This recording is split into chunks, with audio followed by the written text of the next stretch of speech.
ओम अज्ञानातिमिरान्धस्य ज्ञानाञ्जनशलाकया चक्षुरुन्मिलितं येन तस्मै श्रीगुरवे नमः। नमो विष्णुपादाय कृष्णपृष्ठाय भूतले श्रीमते भक्तिवेदान्तस्वामिनिति नामिने। नमस्ते सरस्वते देवे गौरवाणी प्रचारिणे निर्विशेषशून्यवादी पाश्चात्यदेशतारिणे। जय श्री कृष्ण चैतन्य प्रभु नित्यानंद श्री अद्वैत गदाधर शिवासति गौर भक्त। हरे कृष्ण कृष्ण कृष्ण हरे हरे, हरे राम राम राम हरे हरे। तो ये पंचदश अध्याय 15 नंबर का अध्याय, इसको पुरुषोत्तम योग कहता है।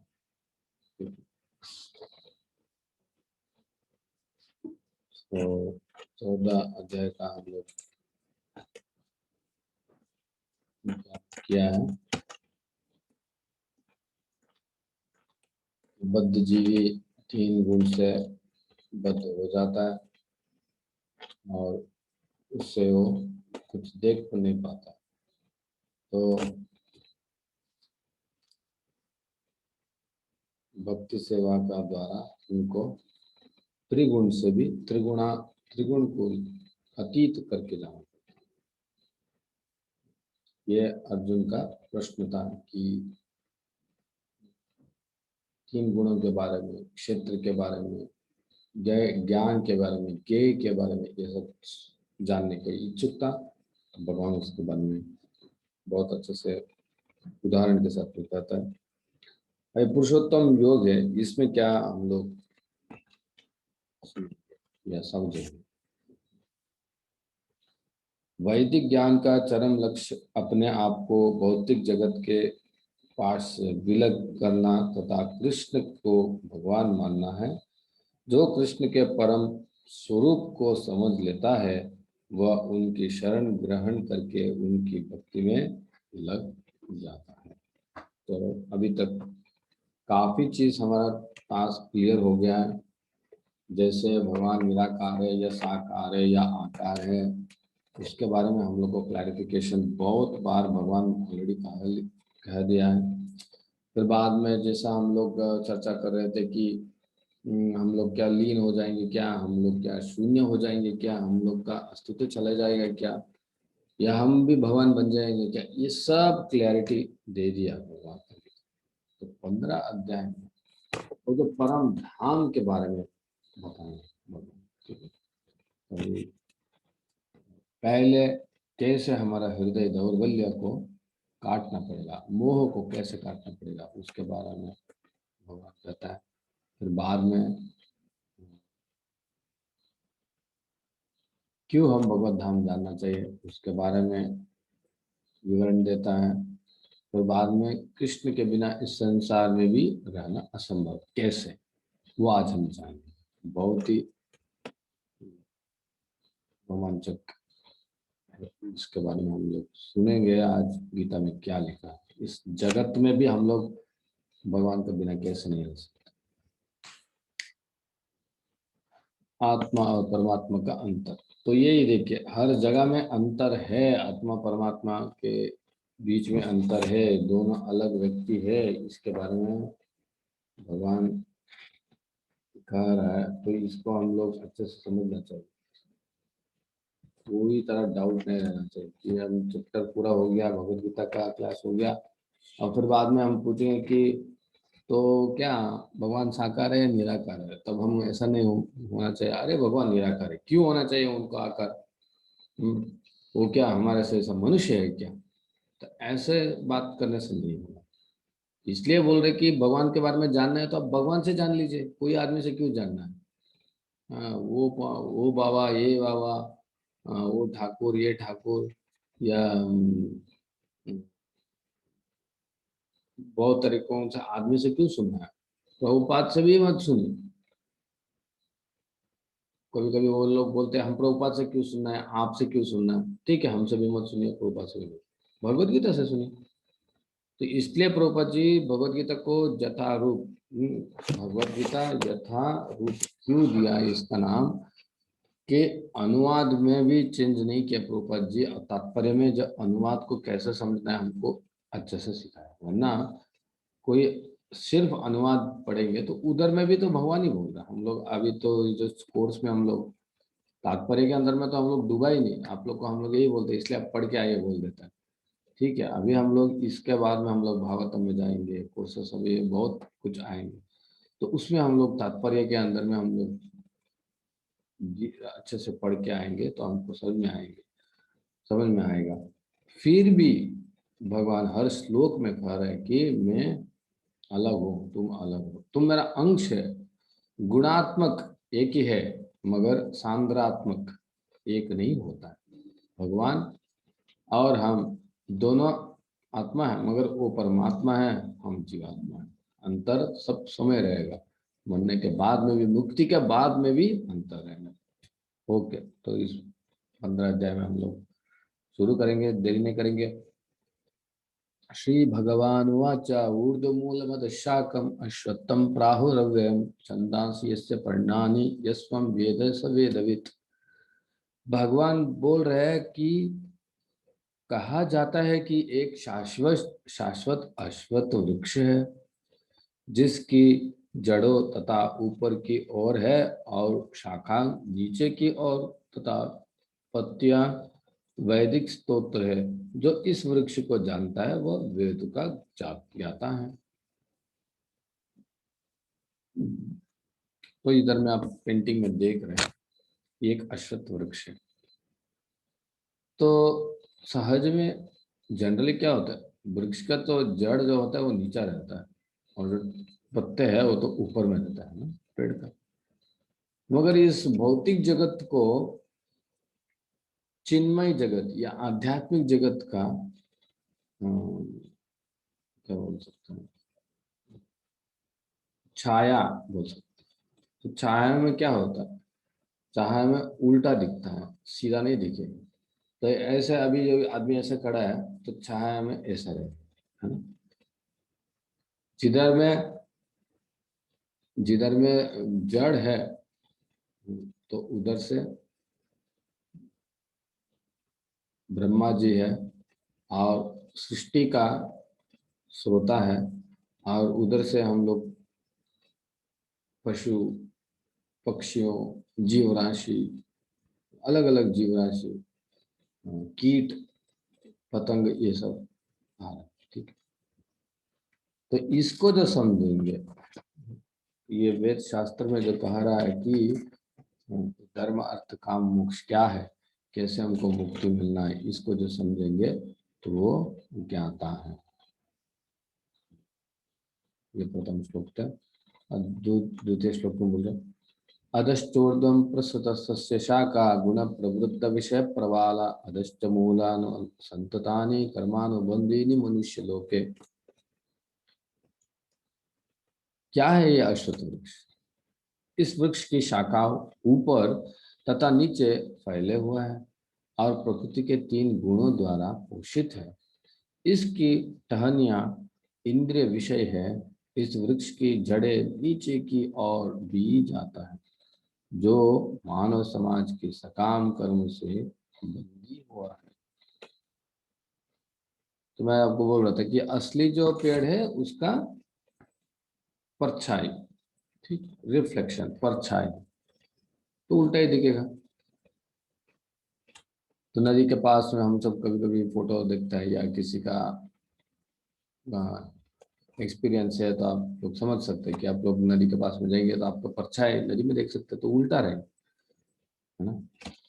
उल्टा रहेंगे मतलब ऐसा नहीं बोल रहा हूँ कि आपका सिर नीचे रहेगा और पैर ऊपर रहेगा, कि जैसा भी पेड़ इधर में आप देख सकते हैं कि अभी ये पेड़ है, ये ये जो पेड़ है इधर, तो नदी के तरफ में क्या होता है, ये जो रूट है, ये जड़ है, वो तो इधर ही रहेगा और पेड़ ऊपर तरफ जा रहा है, मगर इधर में पेड़ नीचे तरफ जा रहा है ना।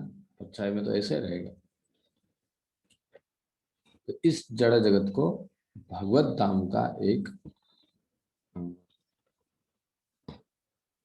परछाई या रिवर्स, रिवर्स के लिए क्या वर्ड हो सकता है, उल्टा, उल्टा दिखेगा। तो इस पेड़ का जो पत्ते है उसको वेद शास्त्र के लिए कंपैरिजन किया है।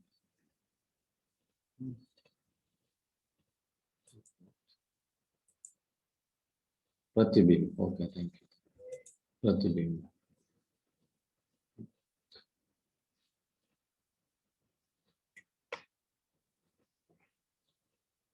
तो ये कर्म कांडी है, ठीक है। कर्म कांड को संकेत करना, जो पत्ते हैं वेद में जो लिखा हुआ कर्म कांड, धर्म अर्थ काम मोक्ष, इसके बारे में कह रहा है। और जो इसका टहनिया है उसको विभिन्न लोक को संकेत कर रहा है और विभिन्न जीव राशि को संकेत कर रहा है। अभी एक वृक्ष है जो जड़ जगत में, और एक इसका जो प्रतिबिंब है वो आध्यात्मिक जगत में। तो इस वृक्ष के वास्तविक स्वरूप का अनुभव इस जगत में नहीं किया जा सकता। कौन सा वृक्ष? जो वृक्ष जो मरेगा नहीं। इस वृक्ष के वास्तविक स्वरूप को अनुभव इस जगत में नहीं किया जा सकता है। कोई भी नहीं समझ सकता है कि इसकी आदि कहाँ है, अंत कहाँ है, या इसका आधार कहाँ है। लेकिन मनुष्य को चाहिए कि इस दृढ़ मूल वाले वृक्ष को विरक्ति के शस्त्र से काट गिराए। तत्पश्चात उसे ऐसे स्थान की खोज करना चाहिए जहाँ जाकर लौटना न पड़े और जहाँ उस भगवान की शरण ग्रहण कर ली जाए, जिससे अनादिकाल से प्रत्येक वस्तु का सूत्रपात तथा विस्तार होता आया है। इसको बोल रहे न रूपमस्य तथोपलभ्यते नान्तो न चादिर न संप्रतिष्ठा अश्वत्थमेन सुविरूढ़ मूलम असंग शस्त्रेण दृढ़ेन चित्वा। तो सत्संग का आध्यात्मिक शक्ति से इस जड़ को काटना है। बोले क्यों? क्योंकि ये जड़ का साथ में हमारा क्या, जड़ जगत में कनेक्टेड है। हम लोग जैसा हम लोग का आसक्ति है, तो आसक्ति को कैसे काटना है, ये जो आशा है इसको कैसे काटना है? इसको काटना है असंग शस्त्रेण दृढ़ेन चित्वा। कैसे? मनुष्य को चाहिए कि इस दृढ़ मूल वाले वृक्ष को विरक्ति के शस्त्र से काट के गिराना है। ठीक है। जो झूठी प्रतिष्ठा मोह तथा कुसंगित से मुक्त है, जो शाश्वत तत्व को समझता है, जिन्होंने भौतिक काम को नष्ट कर दिया है, जो सुख तथा दुख के द्वंद्व से मुक्त है और जो मोह रहित होकर परम पुरुष के शरणागत होना जानते हैं, वे उस शाश्वत राज्य को प्राप्त होते हैं।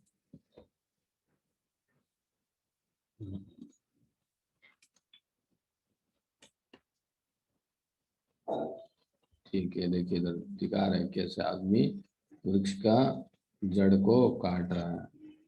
तो भगवत धाम को जाने के लिए जो चाहता है, उनके अंदर में क्या क्या गुण रहना चाहिए?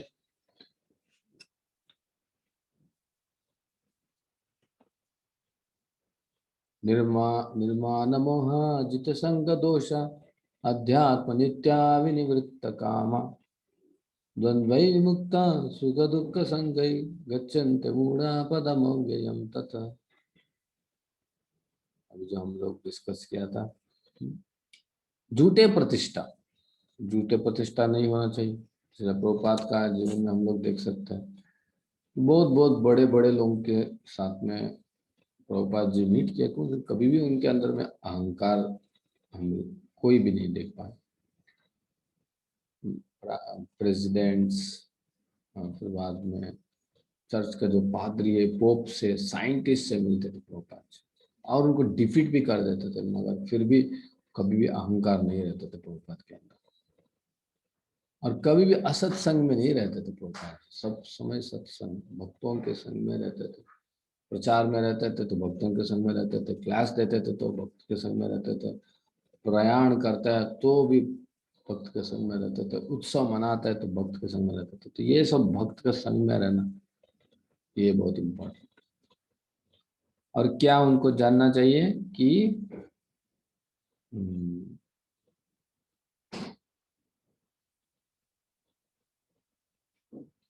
भगवान को पाने का रास्ता उनको जानना चाहिए, वही भगवत धाम को जा सकते। भौतिक काम को नष्ट कर उनको भक्ति में लगना चाहिए, सुख और दुख का द्वंद्व से बाहर होना चाहिए, और मोह रहित तो होकर परम पुरुष के शरणागत होना जानना है। वही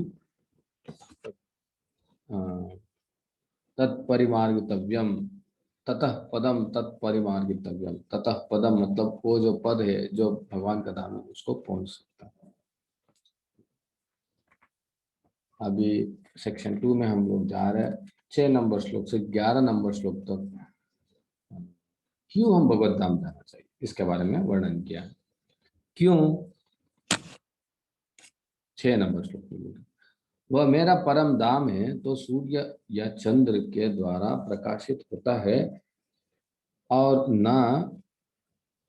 ना तो सूर्य या चंद्र के द्वारा प्रकाशित होता है और न अग्नि या बिजली से।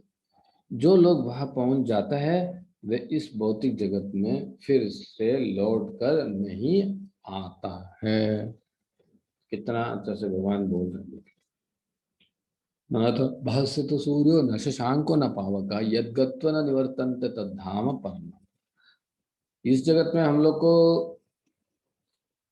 ज्योति चाहिए या हमको कुछ देखना चाहिए तो सूर्य का किरण चाहिए, रात में चांद का किरण चाहिए, वरना हमको कुछ नहीं देख सकता, पूरा अंधकार हो जाता है। मगर भगवान का धाम ऐसा धाम है, न तद भाष्यते सूर्यो।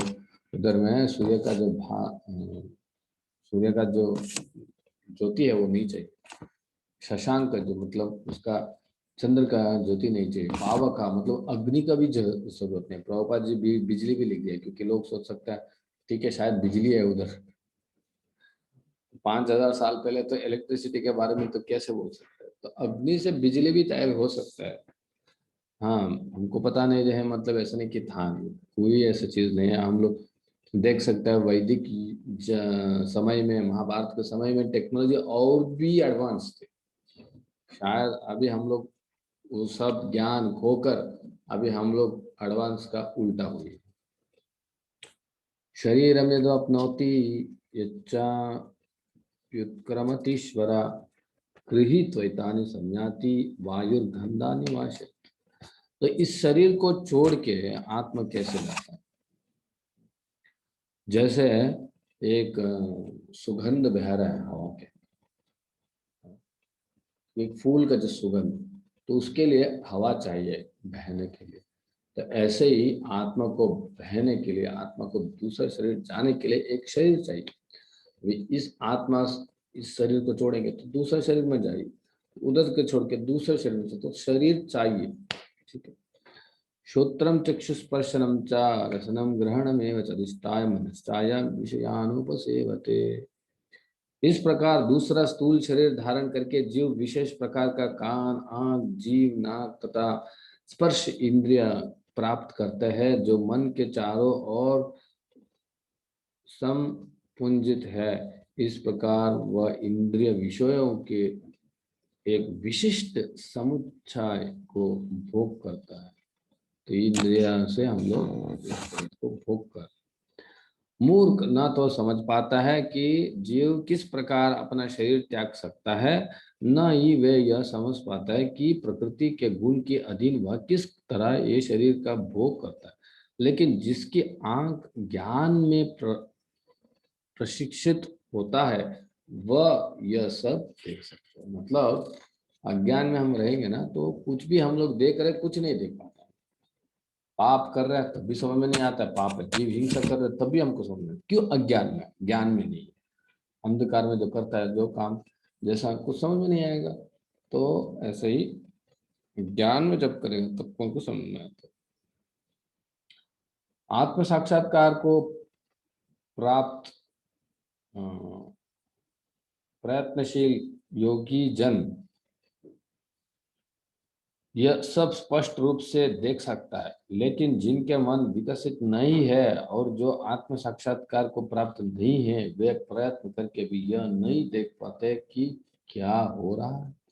देख रहे फिर भी नहीं देख सकते, इस तरह जगत में बंधित हो गया। तो ज्ञान की तरह हमारा आंख खोलना चाहिए। अभी 12 से लेकर 15 तक इस जगत में भी भगवान का सहकार नहीं होकर हम लोग नहीं रह नहीं सकते। सहकार चाहिए भगवान का। तो वैसे कैसे? यद आदित्यगतम तेजो जगत भास्यते अखिलम यच्चंद्रमसि यच्चाग्नो तत्तेजो विद्धि मामकम। भगवान बोल रहे हैं सूर्य का तेज जो सारे विश्व के अंधकार को दूर करता है, मुझसे ही निकलता है। चंद्रमा तथा अग्नि के तेज भी मुझसे उत्पन्न होता है। सूर्य का जो तेज है, चंद्रमा का जो तेज है, सब मेरे से आ रहा है। सिर्फ उतना ही नहीं, भगवान यही भी बोल रहे कि भाई पृथ्वी हो या जितना भी ग्रह है तो आकाश में कैसे तैर रहा है। हाँ? उसको तो फिर बाद में मूवमेंट भी होना चाहिए, धक्का भी नहीं लगना चाहिए। तो ये सब कैसे चल रहा है? अभी भी विज्ञानी लोग इसके लिए कोई उत्तर नहीं दे सकता है। बोलेगा कि कुछ फॉर्मूला डाल देंगे और बोलेगा is equal to M C square M1 × R1 × M2 × R2 ऐसा बोल देगा। बस फॉर्मूला डाल दिया, बोला हाँ वो ऐसा रह रहा है। अरे वैसा कैसा रहता है? आप कुछ ऐसा चीज फेंक दो वैसा ऐसा रहेगा? ठीक है, स्पेस में ग्रेविटेशनल फोर्स नहीं है, तब तो जाकर धक्का भी देना चाहिए था। तो उसका कोई आंसर ही नहीं। मगर इधर में आपका आंसर मिलेगा। क्या बोल रहे भगवान? मैं प्रत्येक लोक में प्रवेश करता हूं और मेरी शक्ति से सारे लोग अपनी कक्षा में स्थिर रहता है। मिल गया ना? कितना रॉकेट भेजेंगे, कितना पैसा खर्चा करेंगे? भगवान बोल रहे, इसलिए भगवान से हमको सुनना चाहिए। भगवान क्या बोल रहे हैं? मैं प्रत्येक लोक में प्रवेश करता हूं और मेरे शक्ति से सारे लोग अपनी कक्षा में स्थित रहता है। मैं चंद्रमा बनकर समस्त वनस्पतियों का जीवन रस प्रदान करता हूँ। जो हम लोग का सब्जी होता है, शाक,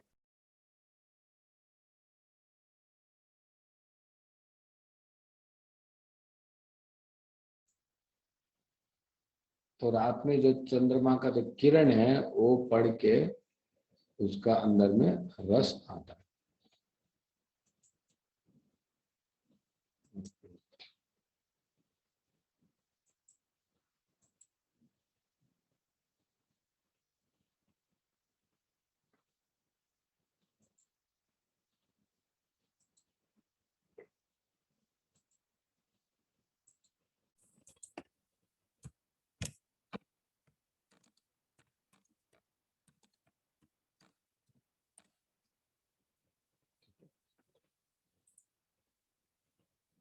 सर्वस्य चाहं हृदि सन्निविष्टो मत्तस्मृतिज्ञानमपोहनं च वेदैश्च सर्वरमय वेदो वेदान्तकृत् वेदविदेह च। सूर्य का किरण, चंद्र का किरण मैं हूँ, भगवान बोल। पृथ्वी और जितना भी लोक है, जितना भी ग्रह है, जो वो रह रहा है तो मेरा वजह से रह रहा है, मेरा शक्ति के द्वारा से वो रह रहा है। मैं उसमें हूँ इसलिए वो रह रहा है। उतना ही नहीं, हमारा जो सुबह उठ के हम लोग को समझना चाहिए कि मैं कौन हूँ, है ना? याद रहता है? सोते हुए किसी को याद रहता है? इधर में आप लोग चैट बॉक्स में लिखिए कितना कितना लोग के लिए आपको याद रहता है आप क्या है, आप कौन है। सोने के टाइम में चैट बॉक्स में लिखिए किस किस को याद रहता है। याद रहता है तो आप लोग यस लिखिए, याद नहीं रहता है तो नो लिखिए चैट बॉक्स में। सोने का बाद में आपको याद रहता है आप कौन है? किस किस को याद रहता है? याद रहेगा तो यस लिखिए, याद नहीं रहेगा तो नो लिखिए।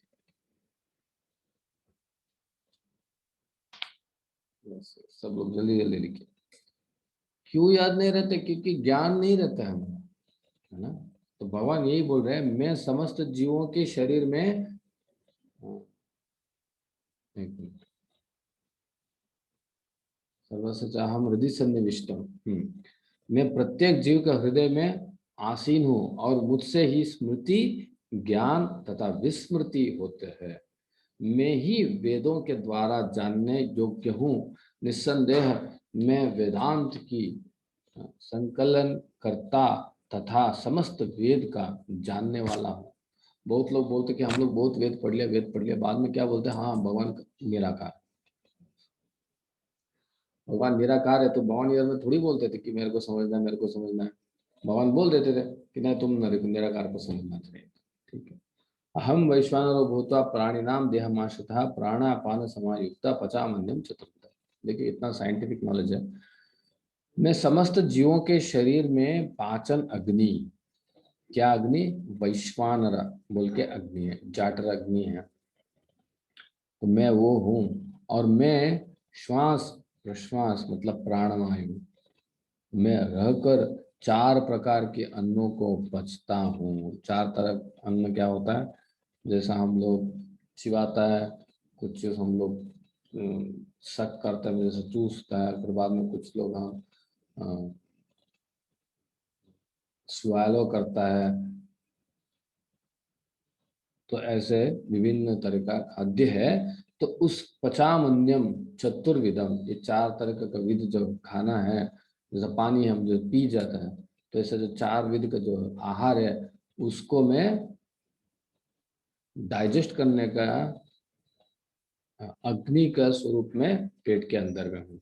हम तो अभी तो साइंटिफिक नॉलेज है ना ये तो। हम जो खाता है तो ये अंदर में पच जाता है कैसे, हाँ ठीक है, बोल सकते कि डाइजेस्टिव जूस है अंदर में तो इसलिए पच जाता है। बहुत अच्छा, बढ़िया बात है। तो वो डाइजेस्टिव जूस आया कैसे, जैसे आया कैसे, तो भगवान उधर बोल रहे कि मैं इसको प्रोड्यूस करता हूँ। ठीक है। पचामन्यम चतुर्विधम सर्वस्य चाहम हृदय सन्निविष्ट मत्त स्मृतिर्नाम पोहनम च वेदेश सर्वैर अहम वेदो वेदांत कृत वेद विदेह चाह। वेद को सब पढ़ने के बाद में भी लास्ट में आपको समझना चाहिए कौन, वेदांत कृत विदेह चाहम अहम, भगवान बोल रहे कि मेरे को आप समझना चाहिए।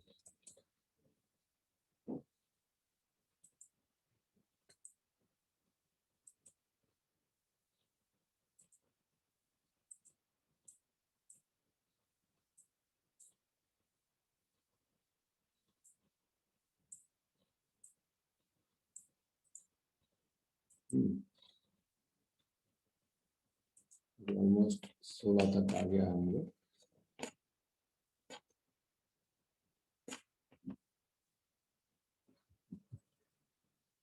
हम वैश्वानर सर्वस्व चाह मुझे समझता, हम लोग को ज्ञान कैसा रहता है, ज्ञान चला रहता है तो पढ़ता है, हम लोग कभी सोचता है कि याद नहीं रहता है, याद रहता है कैसे, सब कुछ भगवान का शक्ति के द्वारा। तभी 16 से 20 तक आत्मा और परमात्मा के बारे में चर्चा होगा। जीव दो प्रकार होता है, च्युत तथा अच्युत। भौतिक जगत में प्रत्येक जीव च्युत क्षर होता है और आध्यात्मिक जगत में प्रत्येक जीव अच्युत अक्षर कहलाता है। इसलिए बोलते द्विमो पुरुषो लोके क्षर अक्षर एवच क्षर सर्वाणि भूतानि कूटस्थोक्षर उच्यते।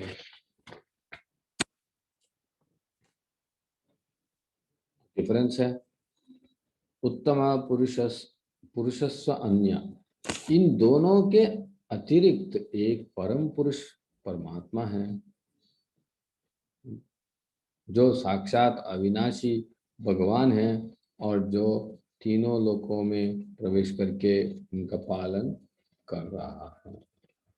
क्योंकि मैं क्षर तथा अक्षर दोनों के परे हूँ और क्योंकि मैं सर्वश्रेष्ठ हूँ, अतएव मैं इस जगत में तथा वेदों में परम पुरुष के रूप में विख्यात हूँ।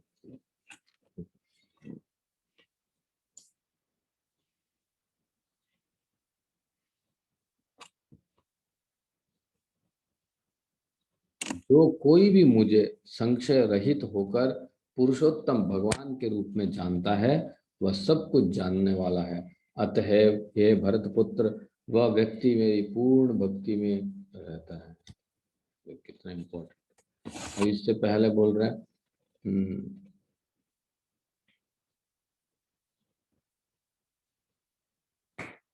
कि मेरे से कोई समान नहीं है और मेरे से कोई बड़े कोई नहीं।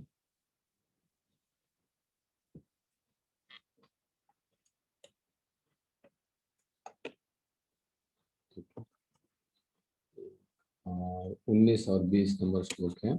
तो इसमें भगवान कह रहे हैं, जो कोई भी मुझे संशय रहित होकर पुरुषोत्तम भगवान के रूप में जानता है वह सब कुछ जानने वाला है। तो भगवान सर्व देवोत्तम परम पुरुष पुरुष है, वो इतना जो समझ में आ जाएगा तो उसको सब कुछ पता है। अतएव भरतपुत्र वह व्यक्ति मेरी पूर्ण भक्ति में रत होता है। भगवान का भक्ति में रत होना पड़ेगा, तो हमको भगवान को समझना चाहिए। हम सोचेंगे पत्थर है, इसका अंदर में कोई जीव नहीं है, इसके अंदर शक्ति नहीं है, तब तो होगा नहीं। इति गुह्यतमं शास्त्रम इदम उक्तम मया नगा एतद् बुद्ध बुद्धिमान स्यात् कृत्य कृत्यश्च भारत। हे अनघा, यह वैदिक शास्त्र का सर्वाधिक गुप्त अंश है। गुह्यतमम क्या है, जिससे मैंने अब प्रकट किया है। जो कोई इसे समझता है वह बुद्धिमान हो जाएगा और उसके प्रयास पूर्ण होंगे। क्यों भगवान इसको राजविद्या राजगुह्य बोल के इदम उत्तमम, तो भगवान बोल रहे हर जगह में गुह्यतम गुह्यतम गुह्यतम बोल रहे। ये बहुत सीक्रेट है। क्या सीक्रेट है? क्यों सीक्रेट है? क्योंकि लोग इसको समझ में नहीं आता कि भगवान कैसे है, हमारा जैसे साधारण आदमी नहीं है।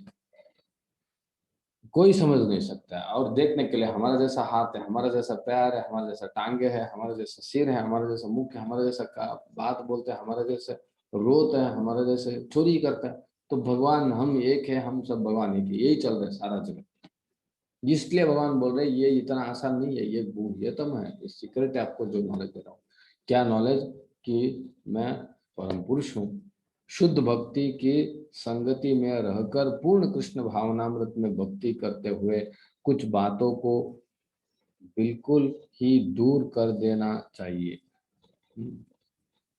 सबसे महत्वपूर्ण बात जिस पर विजय पानी है वह है हृदय की दुर्बलता। दुर्बलता सबसे महत्वपूर्ण बात जिस पर विजय पाने हैं वह है हृदय की दुर्बलता। पहले पतन प्रकृति पर प्रभुत्व जताने की इच्छा के कारण होता है। इस तरह मनुष्य भगवान की दिव्य प्रेमा भक्ति को त्याग देता है। दूसरे हृदय की दुर्बलता है कि जब कोई आध्यात्मिक प्रभुत्व जताने की इच्छा करता है तो वह भौतिक पदार्थ के स्वामित्व के प्रति आसक्त हो जाता है। इस संसार की सारी समस्या इन्हीं हृदय की दुर्बलताओं के कारण है। इस अध्याय के प्रथम 5 श्लोकों में हृदय की इन्हीं दुर्बलताओं से अपने को मुक्त करने की विधि का वर्णन हुआ है और 6ठे श्लोक से अंतिम श्लोक तक पुरुषोत्तम योग की विवेचना हुआ है। इस प्रकार श्रीमद् भगवद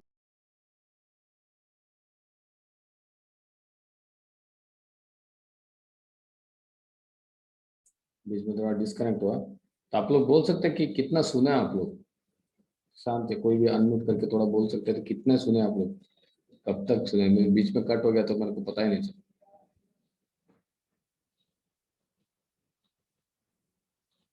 कौन से श्लोक तक सुने आप लोग? 19, 20, 18? चैट बॉक्स में भी डाल सकते हैं।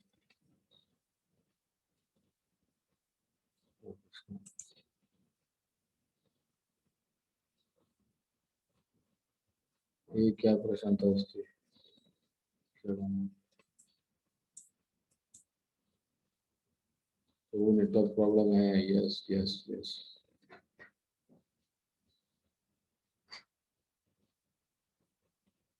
20 तक सुन लिया, तब तो खत्म हो गया। ठीक है, ओके ओके, ठीक है। तब तो हम एक रिकैप दे देंगे। 8:45 हो गया। तो किसी का कुछ प्रश्न है तो इसमें प्रश्न डाल सकते हैं या पूछ भी सकते हैं।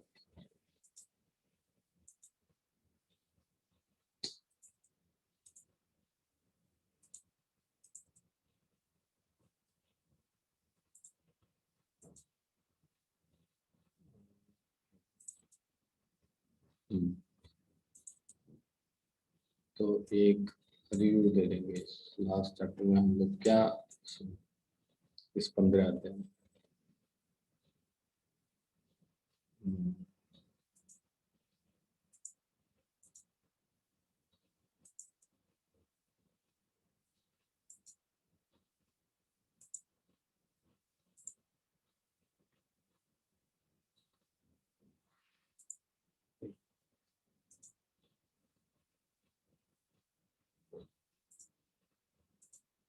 सो 15th चैप्टर का समरी है, 1 से 5 श्लोक तक। ये जो अश्वत्थ वृक्ष के बारे में चर्चा किया कि ये तो पहले ही हम लोग बोला था कि ये सब वृक्ष है जड़ जगत में तो प्रतिबिंब जैसा है। इस जड़ जगत को, इस भौतिक जगत को एक प्रतिबिंब जैसे माना जाता है आध्यात्मिक जगत का। तो इसमें एक उदाहरण दे रहा है कि वृक्ष का एक उदाहरण लेकर उसका टहनियाँ, उसका पत्ते, उसका जड़ को लेकर विभिन्न कर्मकांड का वस्तुओं के साथ में उसको डिस्क्राइब कर वर्णन किया है। अभी 6 से 11 तक आध्यात्मिक जगत में हमको लौटने के बारे में बोल रहे, क्योंकि बोल रहे उधर में शाश्वत है, दिव्य है, उधर में आनंद है। और इस जगत में सूर्य चाहिए, चंद्र चाहिए, प्रभा चाहिए, सब कुछ चाहिए, वरना नहीं होगा। और ऐसा भी है कि ग्रह लोग भी एक जगह में नहीं रहने के लिए भगवान का शक्ति बिना नहीं होगा, ये हम लोग को कह रहा है। और इसके ऊपर में भी मेरे को कुछ याद रहना चाहिए, तो उसके लिए भी तो भगवान का शक्ति चाहिए। पेट के अंदर में कुछ मेरे को पचन होना चाहिए, उसके लिए भी भगवान का शक्ति चाहिए। इतना कुछ भगवान का बिना नहीं होगा, ये हम लोग समझे 12 तक, 15 श्लोक तक। और 16 से 20 तक हम लोग समझे कि आत्मा और परमात्मा का फर्क क्या है। एक लास्ट 16 से मैं फिर से बोलूंगा। जीव 2 प्रकार होता है, च्युत है और अच्युत। तो भगवान अच्युत है और आदमी, आत्मा जीवात्मा है, वो च्युत है। भगवान इस जगत में आता है मगर इस भौतिक जगत से परे है, वो पालन करता है, हम लोग पालित हैं।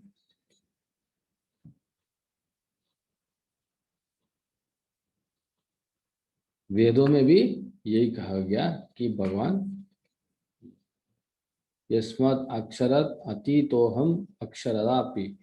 यस्मात् मतलब क्योंकि, क्षरम मतलब च्युता, अतीत मतलब दिव्य, अहम मतलब मैं। तो भगवान दिव्य है।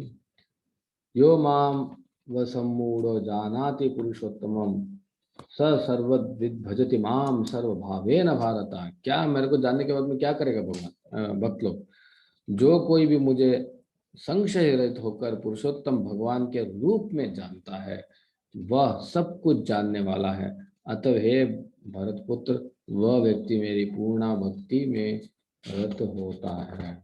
कौन पूर्ण भक्ति में रत हो सकता है? जो भगवान को समझ सकता है। इति गुह्यतमम शास्त्रम इदम उक्तम मया नघ। तो ये मेरे को गुह्यतम, एकदम टॉप सीक्रेट नॉलेज आपको दे रहा हूँ। वह बुद्धिमान हो जाएगा और उसके प्रयास पूर्ण हो जाए। ठीक है, श्री प्रभुपाद की जय। 20 श्लोकास था, बहुत शॉर्ट है। आप लोग को कोई प्रश्न है तो पूछ सकते हैं।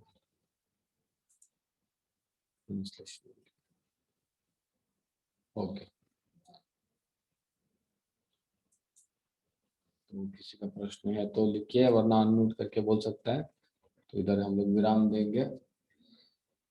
हरे कृष्णा कृष्ण कृष्ण हरे हरे, हरे राम राम राम हरे। प्रभु जी, ये लास्ट श्लोक में भगवान इस ज्ञान को मोस्ट सीक्रेट क्यों बोल रहा है? जब बहुत सारे लोग तो ये मानता है कि भगवान सब कुछ है, तो फिर ये क्यों सबसे? इधर में भगवान तो हर जगह में जो बोल रहा है सब तो एक्चुअली सीक्रेट ही।